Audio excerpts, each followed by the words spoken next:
దాంట్లో basic operations on sets తీసుకున్నాం sir. అవి 3 టైప్స్.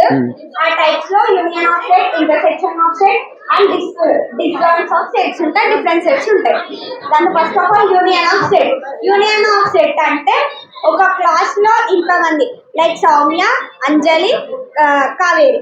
నెక్స్ట్ క్లాస్ లో ఐశ్వర్య, ఇంకా సంథింగ్ వేరే నేమ్స్ అన్ని కలిపి రాసుకోవడమే మనకి ఇక్కడ యూనియన్ ఆఫ్ సెట్ అంటున్నాం. అంటే అందరు ఇప్పుడు కేసీఆర్ సార్, రేవంత్ రెడ్డి సార్ వీళ్ళందరినీ కలిపి రాయడమే మనం యూనియన్ ఆఫ్ సెట్ అని అంటున్నాం. Intersection of set. Intersection of set అంటే 2 ఎలిమెంట్స్ అంటే ఇప్పుడు ఈ సెట్ లో ఒక సెట్ లో ఏవైతే 2 సెట్స్ లో కామన్ గా ఏ ఎలిమెంట్స్ అయితే ఉన్నాయో దాన్ని తీసుకుంటే మనం ఇంటర్సెక్షన్ ఆఫ్ సెట్ అంటాం sir. Disjoints of set. Disjoint of set అంటే అసలు ఏవి కామన్ గా ఉన్నాయని దాన్ని మనం డిస్జాయింట్ ఆఫ్ సెట్ అంటాం. Difference of sets. Difference of sets 2 రకాలుగా తీసుకుంటాం sir. A minus B and B minus A. A minus B అంటే ఏలో బిలో ఏవైతే కామన్ ఫ్యాక్టర్స్ ఉంటాయో అవన్నీ తీసేసి ఏని ఒక్కదాన్నే రాసుకొని మనం దాన్ని ఏ మైనస్ బి అంటాం. బి మైనస్ ఏ అన్నప్పుడు బి మైనస్ ఏ అన్నప్పుడు బిని ఏని కామన్ ఎలిమెంట్ తీసి బి ఒక్కదాన్ని రాసుకోవడమే బి అని అంటాం. బి మైనస్ ఏ. ఇది చాలా బాగా చెప్పారు. ఇప్పుడు మీరు అందరు స్కూళ్ళల్లో పోయి ఏం చేయాలా? మేము ఇదే రకంగా ఇలాంటి కామన్ ఎలిమెంట్స్ అంటే లైక్ ఇక్కడ సమాజంలో ఏవైతే జరుగుతున్నాయో అలాంటివే తీసుకొని మేము మా గ్రూప్ వైజ్ గా డిస్కషన్ చేసి మాకు సబ్జెక్ట్ ఈజీగా ఉంటుంది. అదే కాక అందరి స్కిల్స్ వాళ్ళకు కొత్త కొత్త ఐడియాస్ ఏవైతే ఉంటాయో అవన్నీ కూడా చెప్పగలుగుతాం. ఏ క్లాస్ అమ్మా? 10th sir. మీ క్లాస్ లో ఎంత మంది పిల్లలు ఉన్నారు?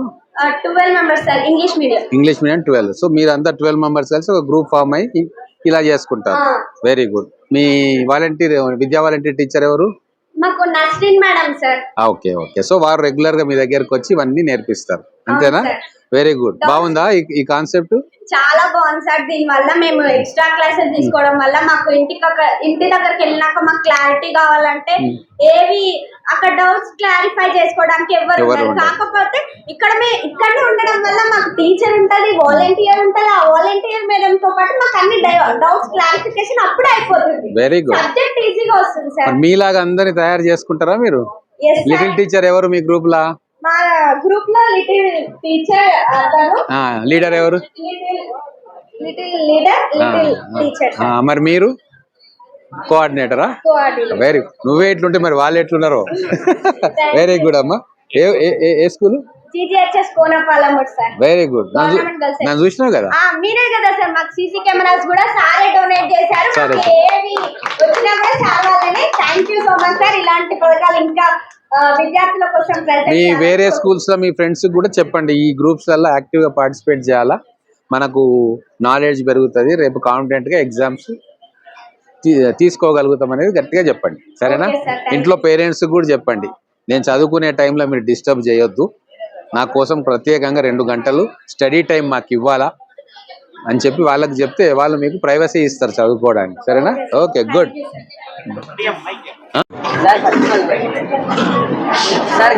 Good morning. Good morning, sir. My name is Praveen.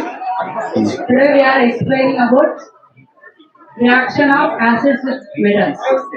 So required materials to observe the reaction of acids with metals. An apparatus, test tube, delaware tube, glass prop, candle, dilute, hydrochloric, zinc granules, soap water, cork, etc. Take one tube, add distilled and zinc granules in it. Acid. Sir, I want to explain this.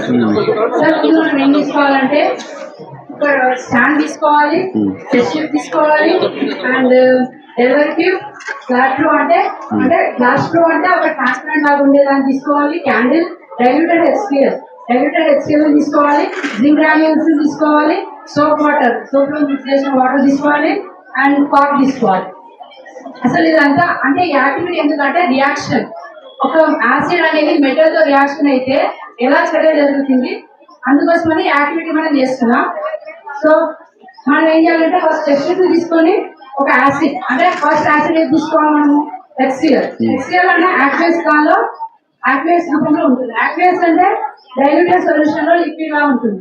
చాలా మనం granules zinc granules minerals అంటే metals granules చేస్తే ఈ reactants అనేవి react అయ్యి products లాగా ఉంటాయి. అదేమంటే ఇది బబుల్స్ లాగా ఫామ్ అవుతాయి, సాల్ట్స్ లా జింక్ క్లోరైడ్ ఫామ్ అయ్యి ఈ డెలివరీ ట్యూబ్ నుంచి వచ్చి బబుల్స్ లాగా ఫామ్ అయ్యి ఎప్పుడైతే మనం క్యాండిల్ ఎప్పుడైతే పెడతామో అంటే జస్ట్ క్యాండిల్ వెలిగించిలా పెడతామో అది పాప్ సౌండ్ వచ్చింది. ఎందుకంటే ఎప్పుడైనా యాసిడ్ అనేది మెటల్స్ తో రియాక్ట్ అయితే పాప్ సౌండ్ వస్తుంది. H2 అంటే హైడ్రోజన్ పాప్ సౌండ్ వస్తుంది. ఇక్కడ ఎప్పుడైతే క్యాండిల్ పెడతామో ఇక్కడ ఉండేది HCl జింక్ గ్రాన్యూల్స్ రియాక్షన్ అయ్యి ఇక్కడ బబుల్ తో అయ్యి సో క్యాండిల్ తో రియాక్షన్ అయ్యి ఒక పాప్ సౌండ్ వస్తుంది. Very good. ఇప్పుడు ఏ స్కూల్ ఇది? ఎదిరా. ఎదిరా మీది 100% రిజల్ట్ వచ్చింది లాస్ట్ టైం తెలుసా? మీరు డిజిటల్ బోర్డు ఉంది కదా, దాంట్లో కంటెంట్ చూస్తా ఉన్నారా? ఈ ఎక్స్పెరిమెంట్స్ దాంట్లో ఉన్నాయా? మీరు అందరు ఆపరేట్ చేస్తున్నారా డిజిటల్ బోర్డ్ ని? Very good. సో ఇప్పుడు ఏమైతుందంటే మనకు 3 ఇంజనీరింగ్ కాలేజీలు మీకోసం తెచ్చాం మహబూబ్నగర్ కి. మీరు ఇంజనీరింగ్ చేసే వాళ్ళు ఎవరైనా ఉంటే ఇక్కడే మీరు చదువుకోవచ్చు. 3 ఉన్నాయి. ఏవేవి ఉన్నాయి?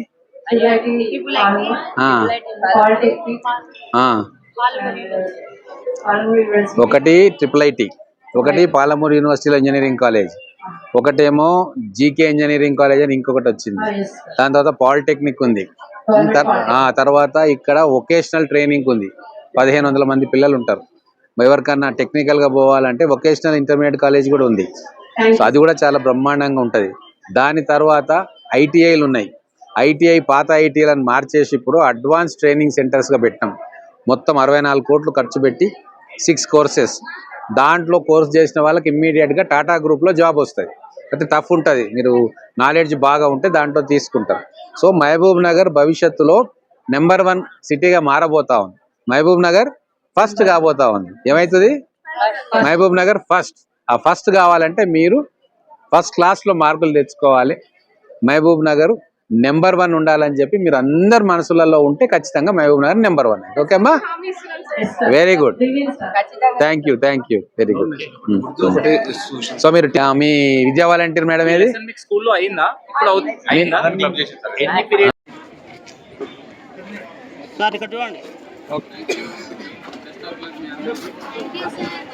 आज का हमारा टॉपिक है तुलसी, एहसास और नमक। धातों से तुलसियों से तामुल, धातों के तुलसियों से तामुल का मुशाहिदा करना। दरकार अशिया: इम्तिहानी नली, नकासी नली, शीशे का बर्तन, कारक, मोमबत्ती, साबुन का पानी, हल्का हाइड्रोक्लोरिक तुलसिया, जस्त के दाने। एक इम्तिहानी नली में हम जिंक के टुकड़े को डाल के उसे एक रबर के कारुक से टाइट बंद कर दें। उसके बाद नकासी नली से साबुन के पानी में ये नली को रखकर देखेंगे तो H2O गैस खारिज होती है। हाइड्रोजन गैस खारिज होती है। एक इम्तिहानी नली में 10 ml HCl तुलसा लीजिए और उसमें चंद जिंक के टुकड़े को डालिए। जिंक के दानों की सतह पर आप क्या मुशाहिदा करेंगे? साबुन के महलूल में बुलबुले क्यों आते हैं? गैस से भरे बुलबुले के पानी एक जलती हुई मोमबत्ती लाएं। एक जलती हुई मोमबत्ती लाकर देखें तो वो फट जाता है। हम मुशाहिदा करेंगे कि बड़ी आवाज पॉप के साथ जलेगी। ये गैस H2O की निशानदेही है। H2O के साथ ये पॉप बोल के जल जाता। तुलसा, धात, एरोमा, नमक प्लस हाइड्रोजन। तजुर्बे से हमने सीखा कि तुलसी धातुओं से तामुल करके उम्मूमन हाइड्रोजन गैस खारिज करते हैं।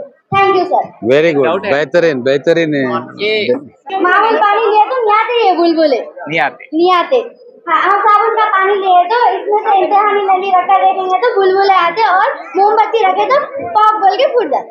Very good. कौन सा गैस आ रहा? हाइड्रोजन। सपोज वहाँ पे ऑक्सीजन आया, समझो क्या होता जब वो नहीं फूटता। क्या होता और अच्छा जलता या नहीं बुझ जाता? नहीं जलता अभी। हाँ, ऑक्सीजन अगर आ गया है तो और अच्छा जलता। तो आपके पास डिजिटल बोर्ड है स्कूल में? हाँ है। उसमें एक्सपेरिमेंट है? हाँ है। देखे आप लोग? देखे। Very good. Thank you sir. Madam very good. Naseem madam हमारे को बहुत सपोर्ट कर रहे हैं। Very good. Thank you sir. आपका क्या बनना चाहते हैं आप? हम डॉक्टर। Very good. अभी से मेहनत करना, समझे? आप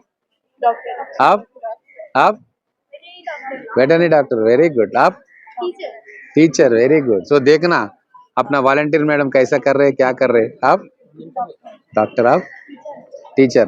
डॉक्टर बनना बोलना बहुत आसान है, डॉक्टर बनना बहुत मुश्किल है, मेहनत होता है। ठीक है, सर आप 100% प्रोग्राम निकालने के लिए thank you so much. Thank you. आपके लिए लिखा है। ఇచ్చింది ఏంటంటే sub topic literacy rates. At the time of independence in 1947 మనకు స్వాతంత్రం 1947 సంవత్సరంలో మనకు స్వాతంత్రం వచ్చినప్పటికీ అప్పుడు మన లిటరసీ రేట్స్ ఎంత ఉందంటే అప్రాక్సిమేట్లీ అంటే దాదాపు 12% ఉంది. ఆఫ్టర్ 1951 ద లిటరసీ రేట్ అంటే 1947 నుండి 1951కి మనం పోలిస్తే లిటరసీ రేట్ అనేది 18.3% అనేది ఇంక్రీజ్ అవుతూ ఉంది. అంటే సంవత్సరాలు పెరిగే కొద్దీ లిటరసీ రేట్ కూడా పెరుగుతుంది. 2001 census the literacy rate in India 65%కి ఇంక్రీజ్ అవుతుంది. ఇప్పుడు మళ్ళా 2022 నుంచి 2024 అంటే 1947 నుంచి మనం పోలిస్తే 1947 నుంచి 2024 వరకు 78% అనేది ఇంక్రీజ్ అయ్యింది మన భారతదేశంలో లిటరసీ రేట్. ఎందుకు ఇట్లా ఇంక్రీజ్ అవుతుంది అని మనం ఆలోచిస్తే the government has made a law. 1947లో మనకు ఇండిపెండెన్స్ వచ్చినప్పుడు మనకు భారత రాజ్యాంగం అమల్లోకి రాలేదు. భారత రాజ్యాంగం అమల్లోకి ఎప్పుడు వచ్చింది? 1950 సంవత్సరంలో మనకు భారత రాజ్యాంగం అమల్లోకి వచ్చింది. ఆ భారత రాజ్యాంగంలో ఉన్న చట్టము ఏంటంటే the government has made a law that every child under age of 14 ప్రతి ఒక్క పిల్లవాడు తన ఏజ్ 14 చట్టం పేరు ఏం పేరు? చట్టం పేరు ఏం పేరు? Right to education. Right to education. చట్టాలను ఎక్కడ పాస్ చేస్తారు? ఈ చట్టాన్ని ఎక్కడ పాస్ చేస్తారు? ఎక్కడ తయారు చేస్తారు? పార్లమెంట్ లో అసెంబ్లీలో ఎక్కడ తయారు చేస్తారు? పార్లమెంట్ లో తయారు. ఈ చట్టం పార్లమెంట్ లో తయారు చేసింది. గవర్నమెంట్ అనేది 1947 నుంచి 2024 వరకు 78% అనేది మన ఇంక్రీజ్ అవుతూ ఉంది literacy rate. Should get free education. The problem of literacy is a still at large. అంటే గవర్నమెంట్ అనేది ఉచితంగా విద్యను అందించడానికి ప్రయత్నిస్తుంది, ఉచితంగా భోజనాన్ని అందించడానికి ప్రయత్నిస్తుంది. అంటే ప్రతిదీ మనకు ఉచితంగా లభిస్తుంది కాబట్టి మనము మన లిటరసీ రేట్ అనేది ఇంక్రీజ్ అవుతూ ఉంది. 1947 నుంచి 2024కి 78 పెరిగిందంటే చాలా great. Okay, good, thank you. మీరు క్యారీ ఆన్. ద్రావణ వాయునాళం పరీక్షలు అంటే జిగ్ముఖం సార్. ఫస్ట్ పద్ధతి సార్, స్టాండ్ తీసుకోవాలి సార్. పరీక్ష నాలుగు దాన్ని గట్టిగా బిగర్చాలి సార్. దాంట్లో 10 మిల్లీలీటర్ల సజల HCl ద్రావణం పోయాలి సార్. దాంట్లో జిగ్ముఖం వేయాలి సార్. రబ్బర్ బెల్ట్లలో గట్టిగా బిగించాలి సార్. తర్వాత గాజు తొట్టెలో సబ్బు నీళ్ళు తీసుకోవాలి సార్. దాని నుంచి వాయునాళం సబ్బు నీళ్ళకు పంపించాలి. ఈ HCl నుంచి తయారైన వాయువు ఈ సబ్బు నీళ్ళకు వెళ్తుంది సార్. ఈ సబ్బు నీళ్ళ నుంచి చిన్న చిన్న బొంగలు రావడం మనం గమనిస్తాం సార్. ఆ సమయంలో వెలుగుతున్న కొవ్వొత్తిని తీసుకువచ్చి ఈ బొంగల దగ్గర పెడితే తప్పని శబ్దంతో ఆరిపోవడం మనం గమనిస్తాం సార్. ఈ విధమైన వాయువును హైడ్రోజన్ అంటారు సార్. H2తో పిలువబడుతుంది సార్. నిర్ధారణ ఆమ్లాలతో చారాలు చర్య జరిపితే హైడ్రోజన్ ఏర్పడుతుంది సార్. Very good. మీ లిటిల్ టీచర్ ఎవరు? Little teacher. మరి లిటిల్ లీడర్ ఎవరు? Very good. సో మంచిగా గ్రూప్ సెట్ అయిందా? ఎన్ని గ్రూప్స్ ఉన్నాయి? కాదు, ఇక్కడ అట్లా చేసేది. మళ్ళా వీళ్ళు పోయి అక్కడ గ్రూప్స్ తయారు చేయాలి. Okay, thank you. జనాభా లెసన్లోని జనసాంద్రత అనగా ఒక చదరపు కిలోమీటర్లలోని జనాభా సంఖ్యను జనసాంద్రతగా పరిగణిస్తారు. 10 సంవత్సరాలకు ఒకసారి జనగణన చేస్తారు. జనసాంద్రత అనేది నీటి వసతులు, పర్యావరణ అనుకూలాలు, నేలలు సారవంతంగా ఉన్న ప్రదేశాలలో జనాలు ఎక్కువగా జీవిస్తుంటారు. అక్కడున్న ప్రదేశాలలో పంటలు బాగా పండుతాయి. అలాగే అక్కడ పేదవారు ఉండరు కాబట్టి ఆ ప్రదేశం అభివృద్ధి కూడా చెందుతుంది. భారతదేశంలో మొదటి జనగణన 1872లో జరిగింది. సంపూర్ణ జనగణన 1881 సంవత్సరంలో జరిగింది. ఉత్తర భారతదేశంలో అధిక జనాభా గల రాష్ట్రాలు బీహార్, పశ్చిమ బెంగాల్, ఉత్తరప్రదేశ్ రాష్ట్రాలు అధిక జనసాంద్రత గల దేశాలలో భారతదేశం కూడా ఒకటి. ఉమ్. జనసాంద్రత ఎక్కువగా ఉన్న ప్రదేశాలలో ఆ ప్రదేశం అనేది ఎక్కువగా అభివృద్ధి చెందుతుంది. అలాగే అక్కడ విద్య కూడా బాగా అందుతుంది ప్రతి వారికి. కాకపోతే జనాభా అనేది తగ్గాలి, తగ్గితేనే ప్రతి ఒక్కరికి అన్ని వసతులు చెందుతాయి. కాబట్టి మనం పిల్లలని ఎక్కువగా కనొద్దు ఓకే ఓకే అని ఏమనుకోకండి. సరే. అంటే జనాభా తక్కువగా ఉంటేనే ప్రతి ఒక్కటి అందుతాయి. ఎక్కువ ఉంటే వాళ్ళకి అన్ని ఫెసిలిటీస్ ఉండవు. కాబట్టి జనసాంద్రత అనేది తగ్గాలి. మన భారతదేశంలో అధిక జనసాంద్రత ఉంది. 121 కోట్లు అంటే తక్కువ కాదు. మన జనసాంద్రత తగ్గితే మనకు అన్ని హక్కులు అవన్నీ Good. వస్తాయి. Good, good. హక్కులు రావు, అది రాదు. అంటే జనసాంద్రత ఎక్కువగా ఉంటే రాజకీయాల వాళ్ళు కూడా ఏం చేయలేరు. మన జనసాంద్రత తగ్గాలి. ఓకే ఓకే తగ్గిద్దాం. ఇప్పుడు మీ పేర్లు చెప్పండి. జనాభా గణన ఏ స్కూల్ అమ్మా? తాటికొండ. మీది? ఫతేపూర్. మీది? కోటకది. మీదమ్మా? Chandrapur. Okay good. Teachers కూడా వచ్చిండ్రా? ఓకే అమ్మా, good luck, best of luck. Thank you. ఒక్కటి ప్రభుత్వ పాఠశాలలోని విద్యార్థులలో కూడా టాలెంట్ ఉంటుంది. వాళ్ళను కరెక్ట్గా మోటివేట్ చేస్తే అద్భుతాలు సృష్టించగలుగుతారు. మట్టిలో మాణిక్యాలుగా ఉన్న వాళ్ళను తర్ఫీదియ్యాలి, వాళ్ళను సానపట్టాలి అన్న ఉద్దేశంతో ప్రతి గవర్నమెంట్ స్కూల్లో 10th క్లాస్ ఉన్న ప్రతి గవర్నమెంట్ స్కూల్లో వాళ్లకు సిలబస్ను బోధించడమే కాకుండా సైంటిఫిక్ టెంపర్ను అలవాటు చేయించడమే కాకుండా 100% ఉత్తీర్ణత శాతం సాధించి వాళ్లకు కాన్ఫిడెన్స్నిచ్చే ఒక కార్యక్రమమే 100% కార్యక్రమం. ఇది వందే మాతరం ఫౌండేషన్ వాళ్ళ ఆధ్వర్యంలో మహబూబ్ నగర్ ఫస్ట్ అని చెప్పి ఇక్కడ మహబూబ్ నగర్లో మేము దాన్ని మన పిల్లలకు అందియాలని చెప్పి నిర్ణయం తీసుకున్నాం. 28 స్కూళ్ళల్లో అది దాన్ని మొదలుపెట్టినాం.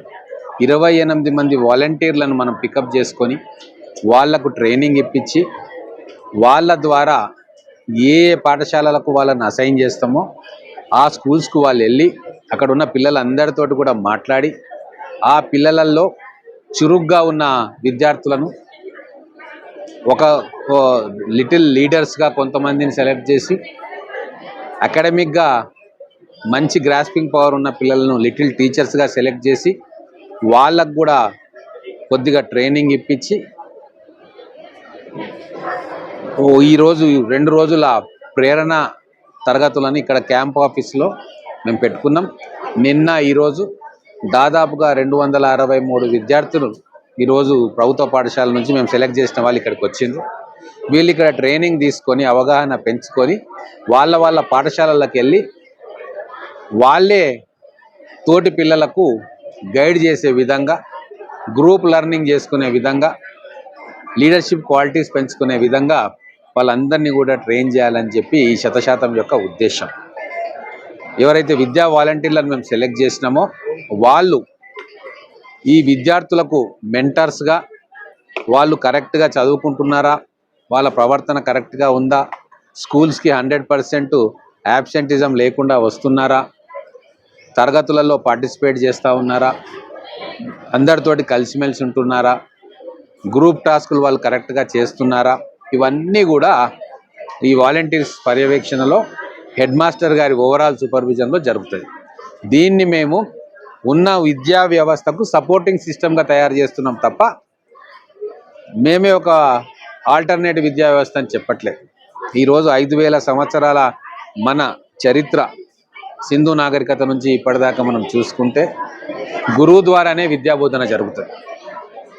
గురువు లేకుంటే విద్యాబోధన ఉండదు. గతంలో కూడా గురుకులాలలో ప్రధాన అధ్యాపకులు ఉంటారు, వాళ్ళ కింద స్టూడెంట్స్ ఉంటారు.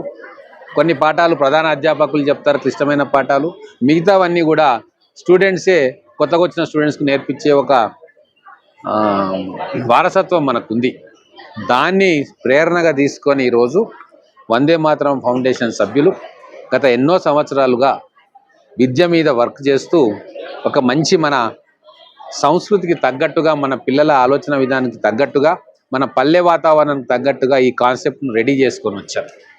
దీన్ని మనం విరివిగా మన మహబూబ్ నగర్ పిల్లలకు అందిస్తే ఖచ్చితంగా రాబోయే 5-6 సంవత్సరాల్లో అద్భుతమైన విద్యార్థులు మన గవర్నమెంట్ పాఠశాలల నుంచే వస్తారు. ఈరోజు మనకు చదువుకోవడానికి కాలేజీలను ఏర్పాటు చేసుకుంటున్నాం. ఇక్కడ మా మహబూబ్ నగర్ కార్పొరేషన్గా చేసుకొని ఈరోజు నేను ఎమ్మెల్యే అయిన తర్వాత 3 ఇంజనీరింగ్ కాలేజీలను, ఒక లా కాలేజ్ను, 3 స్కిల్స్ డెవలప్మెంట్ సెంటర్స్ను ఏర్పాటు చేసుకున్నాం. ఎందుకు అంటే ఇక్కడ మనం తర్ఫీదిచ్చే పిల్లలు ఉన్నత చదువుల కోసం ఎక్కడికో పోకుండా ఈ కాలేజీలలోనే వాళ్ళు ప్రవేశం పొంది ఇక్కడే తల్లిదండ్రుల దగ్గర చదువుకొని మానసికంగా అకాడమిక్గా ఉన్నతంగా నిలవాలని చెప్పి ఈ కార్యక్రమాన్ని చాలా జాగ్రత్తగా డెడికేషన్ తోటి ఫోకస్ తోటి చేస్తూ ఉన్నాం. మా వందే మాతరం ఫౌండేషన్ వాళ్ళ టీం కూడా ఇదొక ప్రెస్టీజియస్ అసైన్మెంట్గా భావించి ఈ మహబూబ్ నగర్ జిల్లా ఏదైతే గతంలో వలసల జిల్లాగా, పేద జిల్లాగా పేరు పడ్డదో ఆ వలస కూలీల, రైతుల, శ్రామిక వర్గాల పిల్లలనే రత్నాలుగా, మాణిక్యాలుగా తయారు చేసి ప్రపంచానికి చూపించాలన్న గొప్ప ఉద్దేశంతో పనిచేస్తూ ఉన్నాం. వారందరికీ కూడా మేము తోడ్పాటు అందిస్తూ ఉన్నాం. మా జిల్లా కలెక్టర్ గారు సంపూర్ణంగా ఈ కార్యక్రమాలకు మద్దతు ఇస్తూ ఉన్నారు. డిఈఓ గారు వారి ఆదేశాల ప్రకారంగా హెడ్ మాస్టర్సు, టీచర్సు అందరూ కూడా ఈ యొక్క ఎక్స్పెరిమెంట్ని, ఈ ప్రయోగాన్ని సక్సెస్ఫుల్ చేయాలి అని చెప్పి అకుంఠిత దీక్షతోటి కలిసిమెలిసి పనిచేస్తూ ఉన్నారు. నిజంగా ఇది ఒక గొప్ప ప్రయోగం మహబూబ్ నగర్ జిల్లాకు సంబంధించి. ఇక్కడ ఈ ప్రయోగాన్ని మనం సఫలీకృతం చేసుకొని రాష్ట్రంలో ఉన్న ప్రతి పాఠశాలకు కూడా దీన్ని విస్తరింపజేయాలని చెప్పి కోరిక మాకుంది.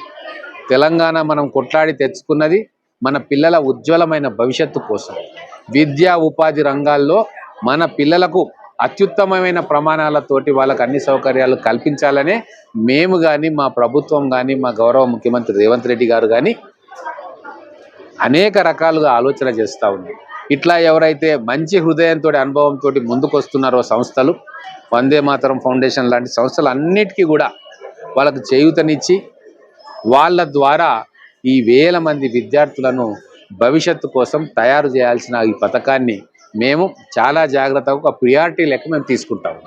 ఈరోజు క్యాంప్ ఆఫీస్లో, ఈ క్యాంప్ ఆఫీస్ అంటే రాజకీయ నాయకులు, సమస్యలు, ప్రజలు వాళ్ళతో ఉండే ఈ క్యాంప్ ఆఫీస్ ఈరోజు ఒక బడిలాగా ఈ పిల్లల కిలకిల నవ్వులతోటి, శబ్దాలతోటి మనసు తన్మయత్వం చెందేలాగా ఒక ఆహ్లాదకరమైన వాతావరణంలో ఈరోజు ఇక్కడ పిల్లలు ఈ వర్క్షాప్ నిర్వహించుకుంటా ఉన్నారు. ఇది నిజంగా కన్నుల పండుగగా ఉన్న సన్నివేశం. ఇటువంటివి ప్రతి క్యాంప్ ఆఫీస్లో, ప్రతి ఎమ్మెల్యే సారథ్యంలో ఇటువంటి సంస్థలు, స్వచ్ఛంద సేవా సంస్థలు ఒక్కొక్క దగ్గర ఒక్కొక్కరు ఉండొచ్చు. ఎవరికి వీలైతే వాళ్ళను తీసుకొని, వాళ్ళ అనుభవాలను తీసుకొని మన పిల్లలకు ఆ అనుభవం వచ్చేటట్టుగా చేయాలని చెప్పి మీడియా ద్వారా నేను మహబూబ్ నగర్ ఫస్ట్ అనేటువంటి పేరుతో మహబూబ్ నగర్ కాన్స్టిట్యున్సీలో ఉన్నటువంటి ప్రియతమ శాసనసభ్యులు శ్రీనివాసరెడ్డి గారి సంకల్పము మహబూబ్ నగర్ జిల్లా వెనుకబడ్డ జిల్లా కాదు, మహబూబ్ నగర్ జిల్లా అక్షరాభ్యాసంలో కానీ, విద్యా సామర్థ్యంలో కానీ రాష్ట్రంలోకెల్లా ముందున్నటువంటి జిల్లాగా నిరూపించాలనేటువంటి రీతిలో అనేక కార్యక్రమాలు, పయనీర్ అనేటువంటి పేరుతో ఇంజనీరింగ్ స్టూడెంట్స్ని, మెడికల్ స్టూడెంట్స్ని ఉద్యోగాల కోసం, ప్రవేశ పరీక్షల కోసం అనేక రకాల ప్రయోగాలు చేస్తూ వేలాది మంది విద్యార్థుల యొక్క లక్ష్యాలను, జీవిత లక్ష్యాలు చేరువగా చేయడం కోసము అనేక ప్రయత్నాలు, ప్రయోగాలు చేస్తూ వేలాది మంది విద్యార్థులకి దిశానిర్దేశం చేస్తున్న తరుణంలో 10th క్లాస్లో ఉత్తీర్ణత శాతాన్ని పెంచి బడుగు బలహీన వర్గాల ఈ పేద పిల్లలకి, ప్రభుత్వ పాఠశాల చదువుకున్నటువంటి పేద పిల్లలకి పరిపూర్ణమైనటువంటి విద్యా సామర్థ్యాలతో 100% ప్రభుత్వ పాఠశాలలో ఉత్తీర్ణత సాధించగలిగితే ఆ తల్లిదండ్రుల్లో, విద్యార్థుల్లో అపారమైనటువంటి ఆత్మవిశ్వాసం నిర్మాణం అవుతుంది. తద్వారా పై చదువులకి కావలసినటువంటి ఉచిత విద్యా అవకాశాలు అందిపుచ్చుకోగలుగుతారనే ఉద్దేశంతో 100% కార్యక్రమానికి గౌరవ శాసనసభ్యులు గారు శ్రీకారం చుట్టారు. కలెక్టర్ గారి సహకారంతో, ఇక్కడ ఉండబడినటువంటి స్థానిక ప్రధాన ఉపాధ్యాయులు, డిఈఓ అందరి సహకారంతో నేర్పడము కంటే నేర్చుకోవడం ఎలాగో నేర్పించగలిగితే విద్యార్థులు బాగా నేర్చుకోగలుగుతారు. వెనుకబడినటువంటి విద్యార్థుల్ని బాగా నేర్చుకోవడానికి సబ్జెక్టు బోధించేటువంటి ఉపాధ్యాయులకి, వెనుకబడినటువంటి ఉపాధ్యాయులకి సంధానకర్తలుగా little teachers, little leaders help చేస్తూ సబ్జెక్టు బోధించేటువంటి ఉపాధ్యాయులు చేయాల్సినటువంటి సందేహ నివృత్తిని కొంత స్థాయిలో ఈ పిల్లలు పూర్తి చేయగలుగుతారు. వెనుకబడినటువంటి విద్యార్థుల్లో కూడా అపారమైనటువంటి ఆత్మవిశ్వాసాన్ని ఇచ్చి వాళ్ళ ఉత్తీర్ణత శాతాన్ని పెంచి ప్రభుత్వ పాఠశాలల యొక్క గౌరవాన్ని మరింత పెంచడానికి 100% తోడ్పడనుంది. అందరి విద్యార్థులు ఉత్తీర్ణత సాధించగలిగితే అన్ని కుటుంబాల్లో ఉన్నటువంటి వెతలు తీరడానికి అవకాశం ఉంటుందన్న ఉద్దేశంతో 100% కార్యక్రమానికి గౌరవ శాసనసభ్యులు శ్రీనివాసరెడ్డి గారు శ్రీకారం చుట్టారు. 250 మంది విద్యార్థులు వచ్చారు. 2 రోజుల పాటు ఎమ్మెల్యే క్యాంప్ ఆఫీసర్ గానే సార్ చెప్పినట్టుగా ఏదో పైరవీలు వ్యవహారాలు ఉంటాయి. ఒక SCRT లెవెల్లో ఇక్కడ వర్క్షాప్ జరుగుతుంది.